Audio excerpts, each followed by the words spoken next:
Sinampahan na ng kasong inciting to sedition at paglabag sa Cybercrime Prevention Act ang isang bagitong polis matapos nitong ipahayag ang pagkadismaya laban sa PNP at Administrasyong Marcos Jr. Kaugnay ito ng illegal na pag-aresto kay dating Pangulong Rodrigo Duterte. Si Paul Montibon sa report. Kinasuhan ang pulis na si Patrolman Francis Steve Talion Fontillas sa kanyang Facebook Live kasi tahasan niyang kinundina ang umunoy maling paraan ng pagdakip kay dating Pangulong Rodrigo Duterte. Maliban dyan, hinimok pa niya ang mga kapwa pulis na lumantad laban anyay sa maling pamamalakad ng PNP at ng Administrasyong Marcos Jr. Bukod sa kasong inciting to sedition, mahaharap din si Fontillas sa kasong paglabag sa Cybercrime Prevention Act. Sa gitna ng umuugong na kontrobersiya, lumalabas na hindi lang ito simpleng opinyon na inilabas ni Patrolman Fontillas, kundi isang direktang hamon sa institusyong kanyang kinabibilangan. Sa kanyang viral na rant video, hayag ang kwenesyon niya ang proseso ng pag-aresto kay dating Pangulong Rodrigo Duterte at tinawag pang walang alam sa batas ang kasalukuyang administrasyon. Ayon kay Fontillas, hindi siya sang-ayon sa paraan ng pag-aresto kay Duterte at pagdala sa dating presidente sa International Criminal Court o ICC sa The Hague, Netherlands. Hindi nyo sinunod yung batas ng ICC. Ang sabi sa ICC, pagkatapos yung maaresto yung isang tao, dapat dalhin nyo siya sa competent judicial authority, mga kasama. Competent judicial authority. Pero anong sabi ng administrasyon? Anong sabi ng administrasyon regarding that? Ang sabi nila, competent authority daw yung, competent judicial authority daw yung DOJ na nandun. Na yan, anong klaseng pag-iisip yan, mga kasama? Paano naging competent judicial authority yung DOJ? Ang DOJ, mga kasama, is considered as quasi-judicial.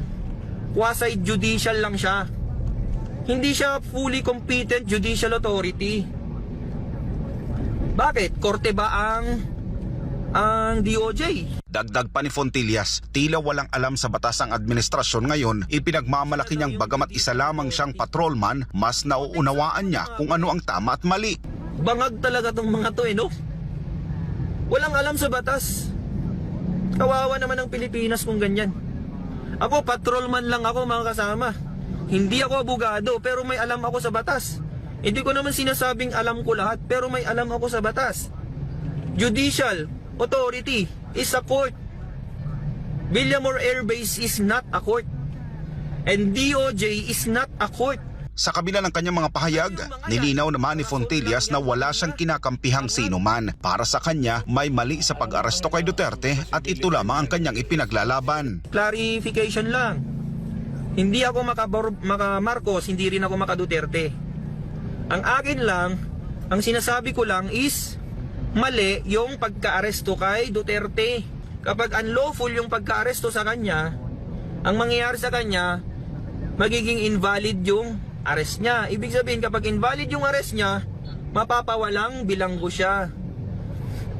Pwede siyang pabalikin sa Pilipinas. Sa panig ng PNP, mariin nilang kinundina ang mga pahayag ni Fontillas. Ayon sa kanila, ito ay isang paglabag sa ethical standards ng pagiging isang pulis. Samantala, lumalabas na nag-awol si Fontillas simula pa noong Marso 6. At habang patuloy ang investigasyon kay Patrolman Fontillas, isang diskurso ang lumilitaw hanggang saan ang saklaw ng isang malayang pagsasalita ng mga alagad ng batas at paano ito makakaapekto sa tiwala ng publiko sa institusyong kanilang pinaglilingkuran. Sa dulo, higit pa sa isang kaso ng pagsuway, ito ay usapin ng pamamahala, pananagutan at prinsipyo sa pagpapatupad ng batas. Para sa Diyos at sa Pilipinas ko mahal, ako si Paul Montibon, SMNI News.